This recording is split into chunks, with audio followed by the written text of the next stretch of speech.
Warahmatullahi wabarakatuh. Perkenalkan, nama saya Lucy Noktaviani Putri dari Prodi Pendidikan Bahasa Indonesia dan Sastra Indonesia. Nah, kali ini saya akan membahas materi pembelajaran dari mata kuliah Kritik Sastra. Nah, kali ini saya akan mempelajari tentang materi teori kritik sastra dalam psikologi. Nah, kita langsung bahas aja yuk. Jadi kita mulai kritik sastra psikologis, kita mulai dari definisinya.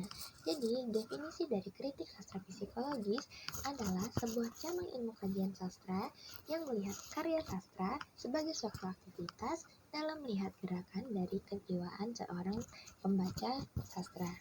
Nah, seperti kebatinan, karakter, motif, struktur, dan struktur cerita itu juga mencerminkan atau berhubungan langsung dengan keadaan psikologis individu atau suatu kelompok dalam karya tersebut. Nah, definisi lainnya dari karakter sastra psikologis adalah metode-metode analisis yang memanfaatkan teori-teori psikologis untuk memahami dan menginterpretasikan elemen-elemen dalam sebuah karya sastra seperti karakter, konflik, dan juga tema. Nah, kita masuk ke dalam ruang lingkup kajiannya. Dalam ruang lingkup kajiannya ada pula objek kajian psikologi sastra memiliki 4 konsep pengkajian, yaitu pertama, fokus penelitian terhadap psikologi pengarang sebagai tipe atau sebagai pribadi. Yang kedua, ada pula meneliti bagaimana proses kreatif pengarang terhadap kejiwaannya. Yang ketiga, ada mengaitkan teori-teori psikologi terhadap suatu karya sastra. Yang keempat, ada meneliti mengenai dampak psikologi teks sastra terhadap kondisi para pembaca. Ada pula langkah-langkah kajian psikologi, yaitu fokus peneliti terhadap psikologi pengarang sebagai tipe atau sebagai pribadi. Yang kedua, ada meneliti bagaimana proses kreatif pengarang terhadap kejiwaannya. Nah, yang ketiga, mengaitkan teori-teori psikologi tersebut terhadap karya-karya sastra yang telah dipublikasikan. Yang keempat, meneliti mengenai dampak-dampak psikologi terhadap teks sastra yang sudah dibaca oleh para pembaca.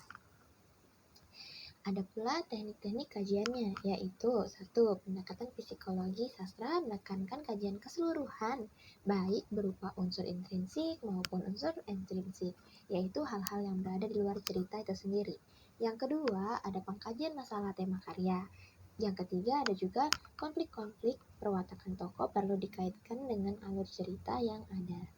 Terus, fungsi kajian yaitu yang pertama memahami karakter lebih mendalam, atau memberikan wawasan lebih dalam mengenai motivasi dan juga konflik internal karakter yang mungkin tidak terlihat jelas hanya dengan membaca teks karya sastra tersebut. Yang kedua, kita bisa menjelaskan perilaku atau membantu menjelaskan perilaku dan keputusan karakter dengan menempatkan diri dalam konteks psikologi yang lebih luas lagi.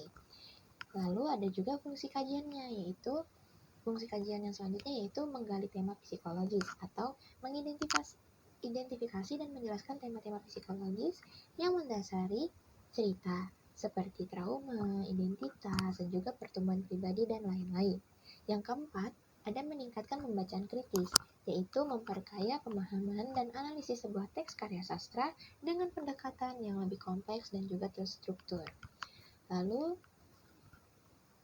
hasil dari kesimpulan materi ini yaitu kritik sastra psikologi merupakan pendekatan dalam memahami karya sastra dan mengungkapkan keterkaitan antara aspek karya sastra dengan kejiwaan yang tergambar dalam cerita karya sastra tersebut. Lalu ada pula saran dalam melakukan kajian psikologi sastra.